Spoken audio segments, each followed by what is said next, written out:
Morning YouTube. I kicked the light on here. There we go. I don't know if it helped or not. Watched a video here, so this is kind of going to be a video response of a guy bashing the Glock knife and talking about how good the Mora is. Which, don't get me wrong, Mora is definitely my neck knife. The all-purpose Bushcraft knife. I don't think there's a whole lot of argument on that around the Bushcraft community. If there is, I'm sure you got a couple guys that have broke a Mora and then decided, yeah, I don't like them anymore. But the one I carry that turned into my neck knife is the Mora survival setup. I think what Mora did was they kind of looked at, you know, some of the case designs people had come up with, and you know, thought these were the two little additions to it that they needed to make preset. So the first thing they've got here is a magnesium fire starting stick. I will say that I'm a little concerned about the spines on the back of this case, as far as what kind of abuse they'll really take. I just got this knife, by the way, within the last, I don't know, 4 or 5 days. Haven't had it to the woods yet. I'm going to take it out. This was one of Mora's more expensive knives. It does have the finished spine. I opted for the stainless model. They have a carbon steel model, but I don't want my stuff to, you know, this is replacing my old neck knife, which was not a Mora, incidentally, but now it's going, I need it to not rust. I need this to be the option that stays with me to the very end. It did, however, come, I should grab them, give me 1 second here.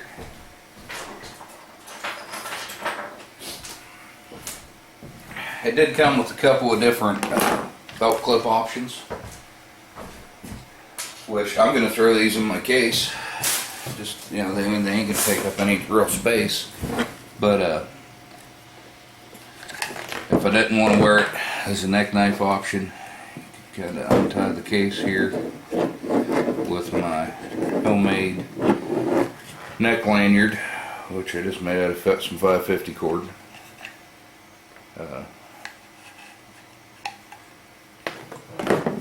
But one of them's a clip that just snaps up into this case.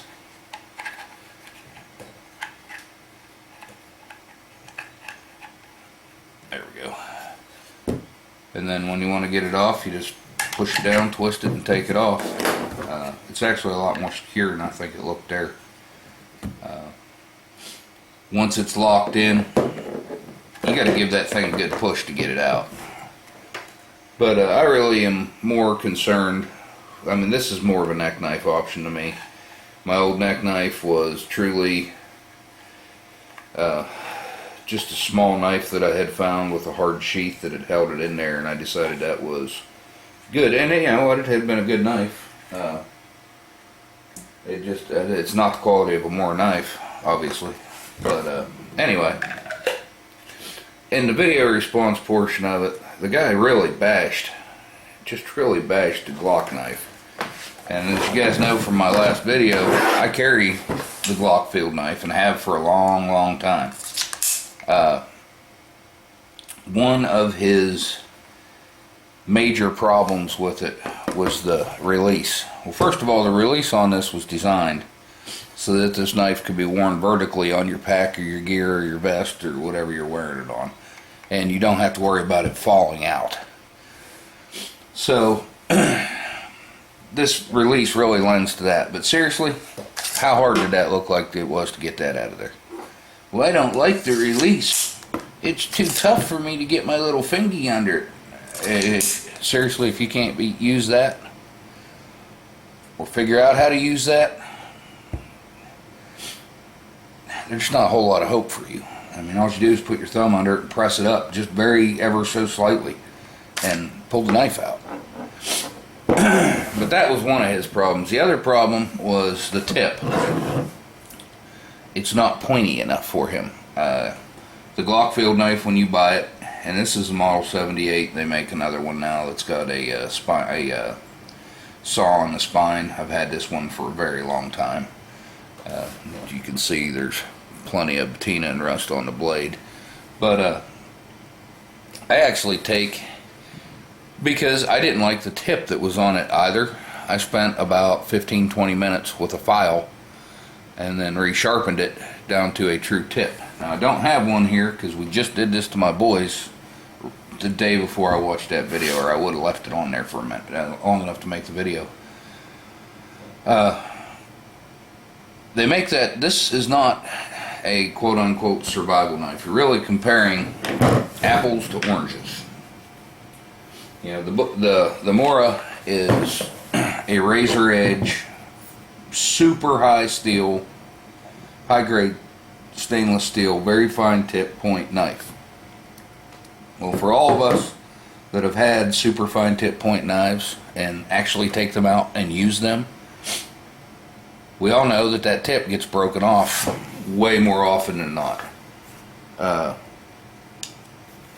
This knife and this knife, this knife and this knife were not created to do the same things. They are not designed for the same purposes. So he really was comparing apples to oranges. The name of the video, and I'll try and find it again and put a link to it, said EuroTrash, one good knife, one not so good knife. And I left a comment about how, you know, these aren't the same knives. They were never intended to be the same knives. You know, he says, well, you know, the handle on that Glock knife is just that polymer, cheap plastic, blah, blah, blah. And this Mora knife has that nice rubberized grip. Yeah, they do. Yeah, it is. Again, apples to oranges. This knife was made to be mass produced and sold to the government at about $6 or $8 a knife. Yeah, they said, well, I paid $25 for it. You probably did retail. Let me tell you, I buy stuff wholesale because I have that ability. I buy these things for $8. So, yeah, you can buy a good Mora knife, especially if you get the ones with the unfinished spine or whatever, where they don't put the money into finishing them to keep the cost down. And don't get me wrong, some of the finest steel in the world. This is one of the best pieces of steel. If I had one knife that, you know, it was going to be my only option, neither one of these are going to be it. I've got my good old M9 bayonet, which we've seen in another video, that, you know, that's my knife that I'm going to take if I'm been bugged out or whatever. But now this neck knife, very small, very lightweight. Now it's got this case that's got some mods on it, pre-made for us. Forgot to mention there's a diamond sharpening stone right on the case here.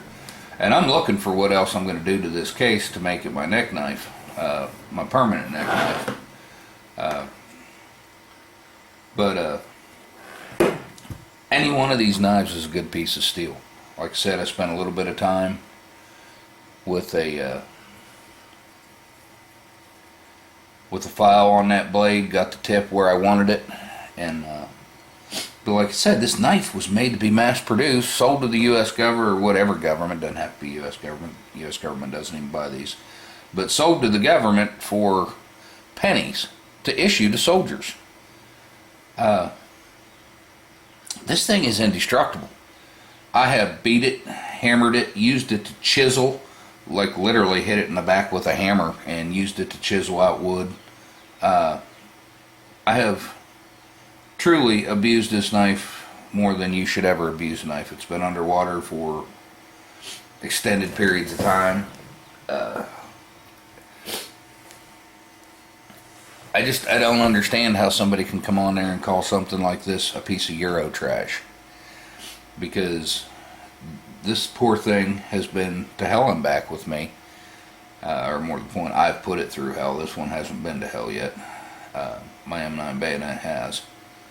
But You know, the case is very solid, very secure. You know, this, I felt the need. Well, you see my retention setup on this? It's exactly as it came from the manufacturer. First thing I did with this was added a loop to keep from losing it should I roll down a hill or have to do some rappelling or whatever. I wanted added security because I did not feel safe, and I'm not going to just take this and whip this. But you can, if you put enough tension on this knife or forward thrust, I can see that knife coming out of there. Because don't get me wrong, it's in the case, but it's not in there that well. It's got a bite and it holds it, but it's simply friction. There is no locking device on there. I felt the need to put a loop on it, so especially when it's around my neck and near my stomach, I don't end up, you know, skewing myself. So like I said, just quick video response. My EuroTrash Glock field knife. I've always called it a clock bayonet, but I guess it is a field knife. I would have no problem if somebody handed me this and said, oh, that's your only piece of steel. Survive with it. Got no problem with that. Would be happy to have it. So anyway, I'm going to do a little bit more of a review on this Mora once I get it out in the woods. Like I said, I'm interested to see this little skeleton spine thing they've got holding on the magnesium fire stick. I'm interested to see how well that holds up. I do not have high hopes right now. I don't know if it's reinforced with anything. It does not feel like it does. I would imagine this one here will end up wrapped with paracord as that does, just to, you know, for some value added on making sure I don't lose my fire steel, because that's one of the reasons I bought this. I wanted to have another fire steel. But Mora of Sweden, so far great steel. This thing came out of the box absolutely razor sharp. I mean, just absolutely razor sharp. That, not so much. I had to do some work on that edge. I can honestly say, with all the $100 and $200 and $300, and even though I've got some $600 pocket knives, this is the first knife I've ever bought that I didn't feel a need to touch the blade when it came out of the box. So that's something to be said for them. Like I said, there's too many people, and I wouldn't, you know, why try and reinvent the wheel? There's too many people in the bushcraft community that they're all carrying a Mora knife. So I'm not trying to reinvent the wheel, and I'm not trying to prove myself any bigger, better, smarter, or anything else than them guys. With the amount of people carrying that knife say that it's a good, solid, reliable knife, I'm sure it is. Like I said, I'll be a little concerned about this case thing here, but we'll figure that out as we go along. Even if it's not, you know, solid and sturdy, I'll fix it and make it so it is. But we'll cover that in another video. Like I said, I just felt like the need to make this little video response and ask our gentlemen making videos to compare apples to apples and oranges to oranges. If you're going to compare this knife to something, you need to compare this knife to any other Army anything. The K-bar, the M9 bayonet. I don't care what you're going to compare it to, as long as it's a military knife. Because I guarantee you, there's not a military in the world, any of them, buying more knives and issuing to every soldier. I believe the Austrian army, and I don't know what other armies, I'm sure I could find out in about 60 seconds on eBay, or on the internet, are buying these things and issuing them to their soldiers. Just because you're buying them off eBay for 25 bucks doesn't mean that that's what the price of these things are. So anyway, food for thought. I'll catch you later. I appreciate you watching my videos. If you're interested in, you know, kind of like the stuff we're doing, and we're going to do a whole bunch more stuff, don't forget to hit the subscribe button so we're easy to find to get back to. Appreciate you watching. Thanks. Have a good day.